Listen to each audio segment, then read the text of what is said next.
Hello everybody, this is MarkuKnight88, and today I'm back for another Gundam review, this time of the high grade 1/144 scale Gundam Throne Zwei from the Gundam 00 series. This suit appears in the latter half of the Season 1 of Gundam 00, and is piloted by one of the three Trinity siblings, more specifically by Michael Trinity. This kit is, of course, a very iconic kit and a very iconic mobile suit in the Gundam 00 line, as there are only about 4 of them. The fourth one is not strictly a Throne Gundam, but it's like a successor to this particular suit. One major disadvantage to this kit is the amount of painting you have to do, and what I mean by that is the yellow vents on the side here and there. You also have to paint the goatee here, which is the sticker right now. You have to paint the white there, the grey on the handgun, the white on there, the white on there, the dark grey on there, the orange on there, the orange on there, and the white on there. Continuing on with the list of things you have to do before you review. The yellow, the most prominent feature of his sidebinder, is not yellow. You have to paint this yourself. I also recommend painting the grey on the sidebinders. And also you have to paint the black and the yellow and the black and yellow on the bottom, and that is about all the things you have to paint that I can point out right now.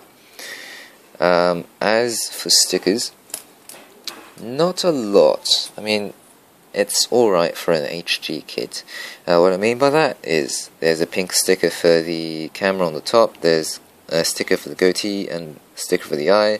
There's supposed to be a sticker over here, which is a black and a pink one, which is goes from here. There's one there. There's supposed to be one there and one there, and I think that is all.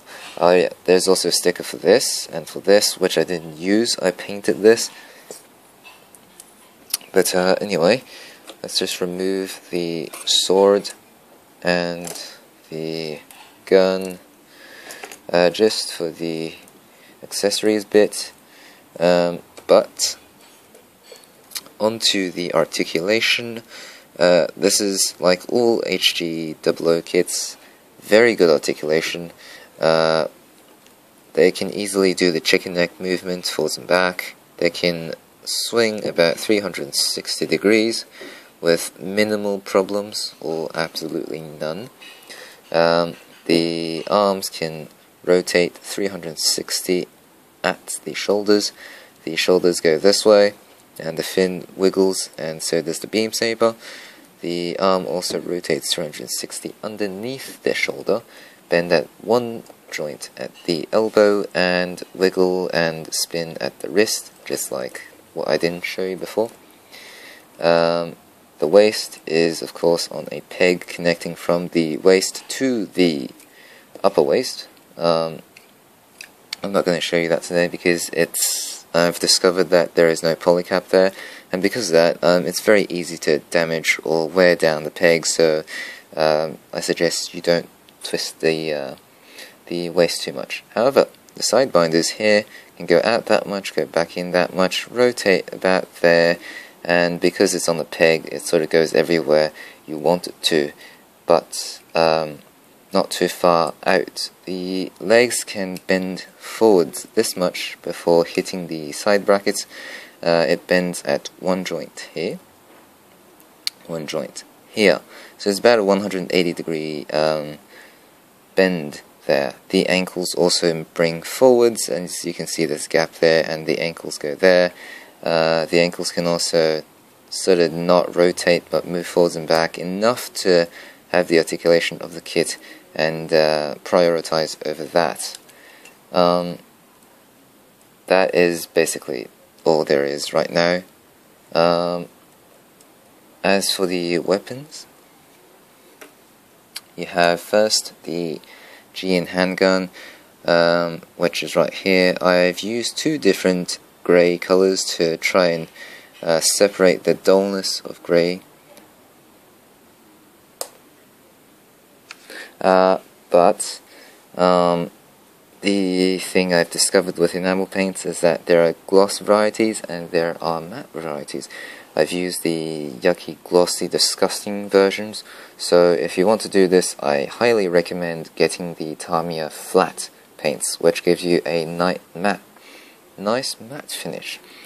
But there are some articulations on this weapon, one of which is basically just this goes down about that much, and the peg goes there, and you can close this if you have like a GN connector cable to connect to the throne eyes, but I don't have that and I think it's pointless. But you can connect the handgun like this and connect it onto the arm there. Fits snugly, very good design, and yeah, so you can sort of aim and shoot at people, or metal suits, or whatever. The next most iconic, probably the most memorable accessory is of course the GN Buster Sword. It's very big, it's very long, it's very bulky, it's double-sided, as you can see. If you've ever watched the anime, two users have ever used this sort of sword before.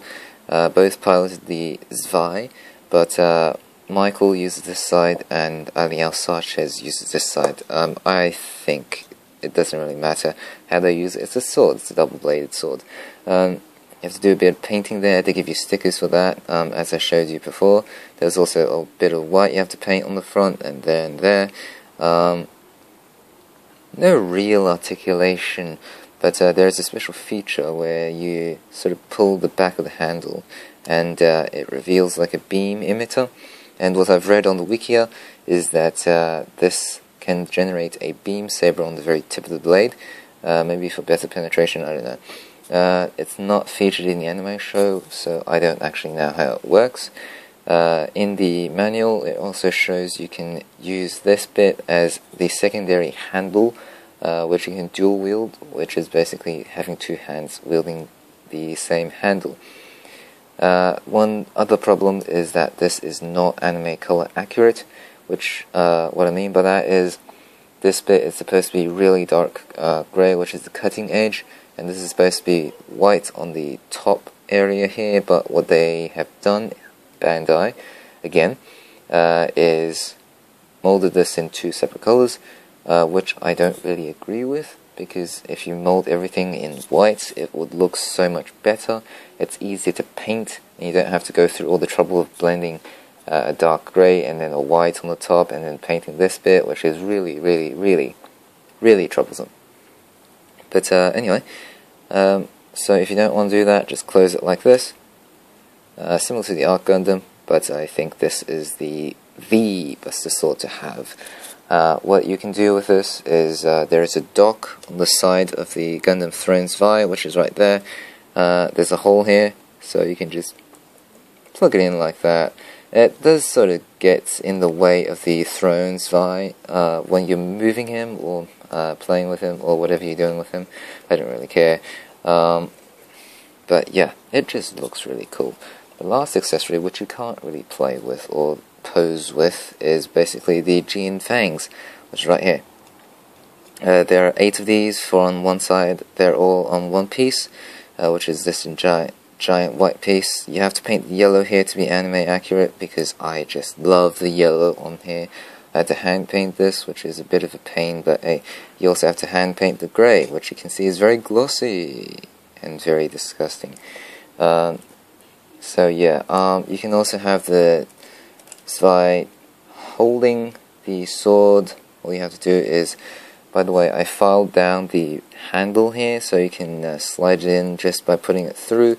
Otherwise, it's just way too troublesome for me to just take off the hand cover. They can be worn off, they can break. There's just all sorts of trouble involved with it.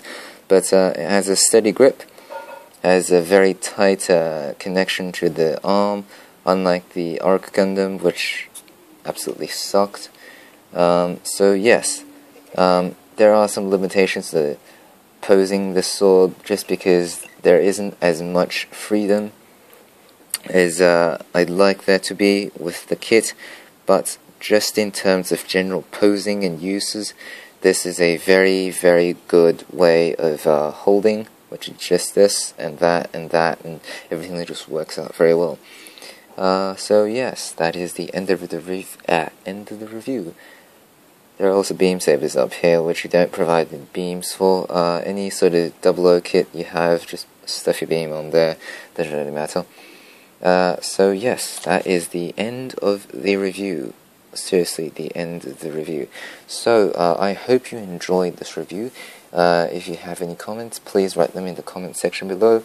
Please subscribe if you like me, but there is a giant time lag between me and my reviews and uploads, and because the upload speed is so slow, it might take a while to sort of catch on to my videos. But yes, if you have any complaints, seriously, just don't sprout them out, because it's just annoying. So yeah, if I've angered anyone, please don't hate me. And that's it. So, this is MarcoKnight88. Thank you for watching my review, and goodbye. I will see you at the next very, very long and prolonged video, which I'm sure you'll be expecting. So, good night.